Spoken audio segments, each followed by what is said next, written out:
Hello and welcome to The Hero Spouse. I'm Kendra Ruth, here to answer one of your questions about marriage and midlife crisis. Today, the question is not about this person's situation, but I'm going to put her data up here because that may have some important information in it. We have a left behind and forward moving spouse who is a female MLC or female left behind and forward moving spouse. She has a bomb drop of January 31st, 2023, a date of marriage of 2011.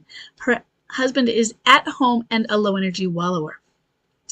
She says, could it be that my sister and my brother-in-law are also in MLC at the same time as a couple? Not both of them, perhaps, or maybe both of them. They were married in 2010. I don't know about bomb drop, but they talk openly about being in a personal and marriage crisis. I asked her to take the quiz, and she said, "Oh my God, yes, it's MLC. Hated it." They never left home. My sister has an has an emotional affair with someone from Germany she met casually on a trip years ago. She's been fantasizing about leaving, but never does. They text daily. I try to talk her out of doing that and support her whenever she lets me. My brother-in-law is involved in pornography, and it was devastating for my sister. He's a computer type of person, so could be fantasy alienator or fantasy affair. I also know he monsters a lot. There's an 8-year-old child I'm concerned about, but they live in Uruguay, and I'm also dealing with my own MLCer. So what can I do? Nowhere to look. It's only us four. When we were 4 and 6, our mother left our dad for a man who has another family. She's still the alienator today. What can I expect, and how can I make things better? What can you expect? Well, yeah, sure, they could be an MLC, but here's the warning that I give. Be really careful that we don't see a midlife crisis everywhere. So I'm not saying it is or isn't in that, but be careful. And over the past few days, I've been reading old threads from mine, and my friend Helen Lingy and I had been chatting, and she had been back then. Lingy died many years ago. And I talk about it in this thread that she calls me up one day and says, "Oh, you won't believe it. My son, he's about 2 years older than I am, and so he was probably 36 to 38 at the conversation. He's in a midlife crisis. He's having a midlife crisis too." Her son was married to a lady who was an addict, and she had been in recovery, and I think she was having a relapse. And of course, I'm newer also to MLC, so I'm jumping. Her son's having an MLC too. It's everywhere. So that's what I mean. We have to be careful that just because there are marital problems, we don't see MLC everywhere. And there are things that will mimic MLC. Limerence will look like the replay or escape and avoid stage of midlife crisis. You say that he is involved in pornography. In other words, maybe he has an addiction to pornography. So that could be an issue. So not saying that it is or is not a midlife crisis. What can you do about it? You can listen, really. That's what you can do.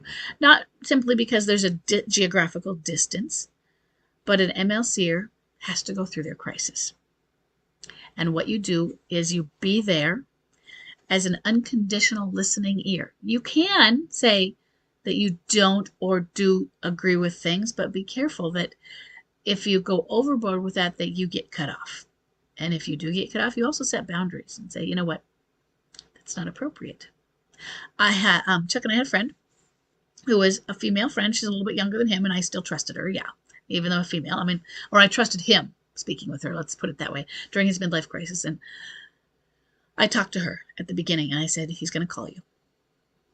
And this was a friend who was Chuck introduced me to her. They had been friends growing up.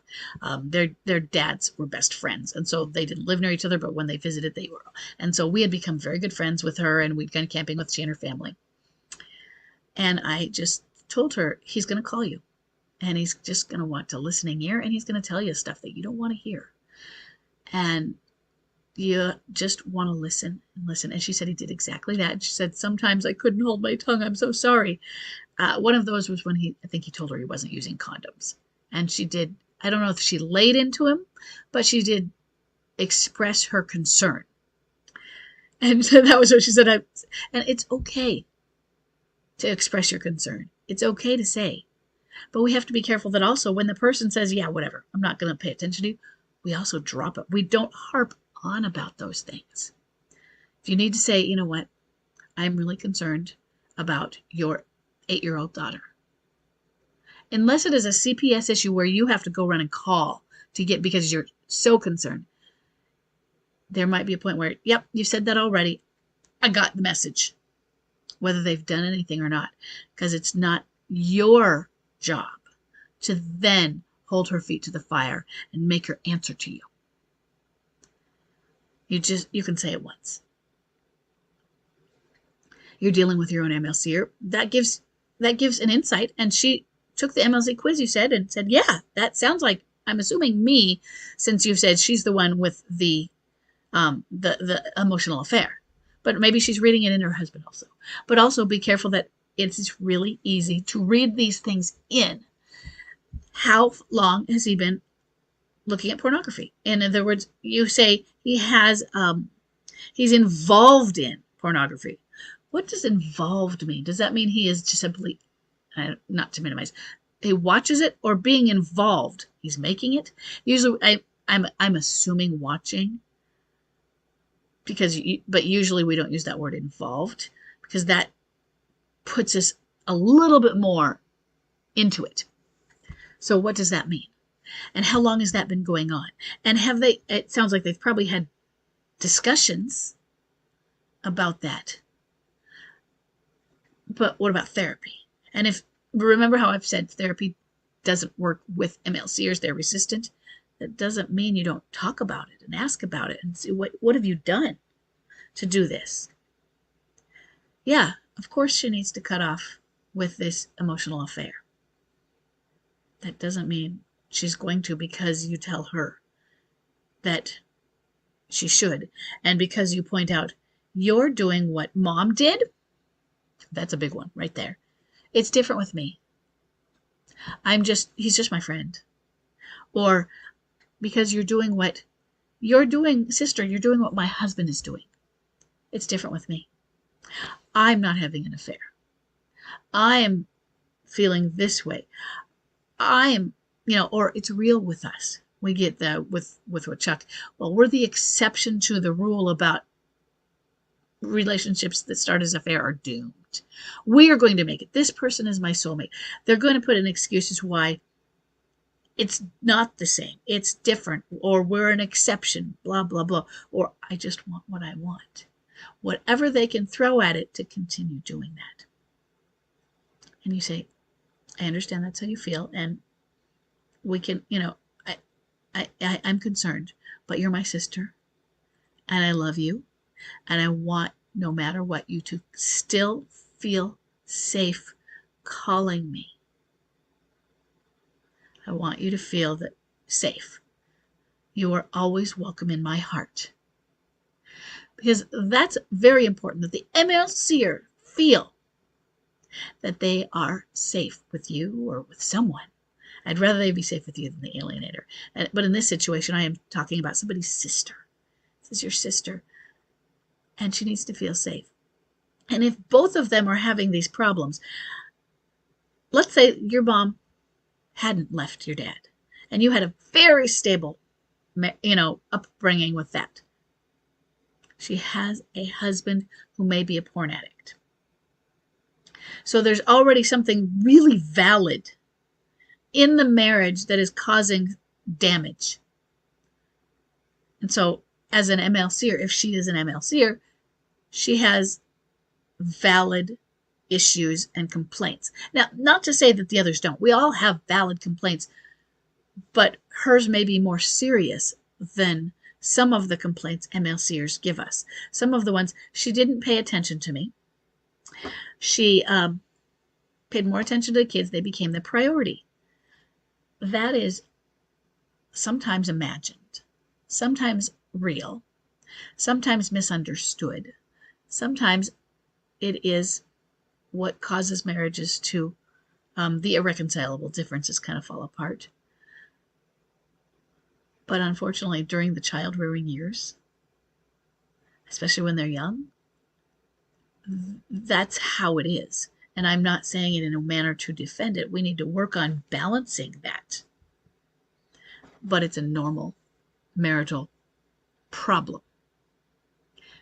Not my wife doesn't care about me because she's paying attention to the children. It is a challenge in life to balance those. So and they can still lead to a midlife crisis. They're not the cause or the trigger even usually. What is it? This porn issue, that's really big. It's not a normal marital problem that we get through. It's a common thing, but it's above our pay grade. So he has to acknowledge that it's a problem. And he has to do his own work and therapy to get through his porn addiction. And right now he might not want to. I have no idea. What do? You just have to be there. You focus on what you're doing too. Is your sister midlife crisis or not? Is she a listening ear for you? Maybe you can be that for each other. And then you are also the mirror for each other if you both start to heal. And you are also building empathy for each other's position, the left behind versus the MLCer. And it may be easier for her to have empathy for you for a few reasons. You're probably not addicted to porn, and so she doesn't have the same complaints. And she might highlight that, yeah, but your husband, your MLC husband, he's leaving you and you're great. Or your sins are minimal, whereas mine aren't. My husband's sins are more maximal, more maximized, more important, bigger than yours. She might be right. What do you say to that? Say, I understand. But you chose him. And back when you chose each other for a reason. There was love there. And now you brought a little girl into this. And you owe it to a few things. You owe it to yourselves. You owe it to her. And you owe it to your vows to earn your way out of your marriage. If you are going to get a divorce, you earn your way out. And the way you earn out is by trying to stay in.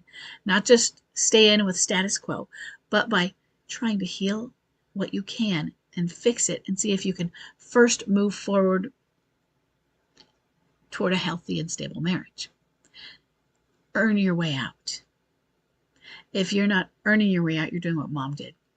You're just getting out, and you're running, and you're escaping, and you're avoiding. And she may not listen to that. And you have to let that go. But you still be the listening ear, and you still give her hugs, whether they're through Zoom or however. And if you can get together in person, give her a good hug, because you both need it, okay? I hope this is helpful. And I will see everybody in the next question.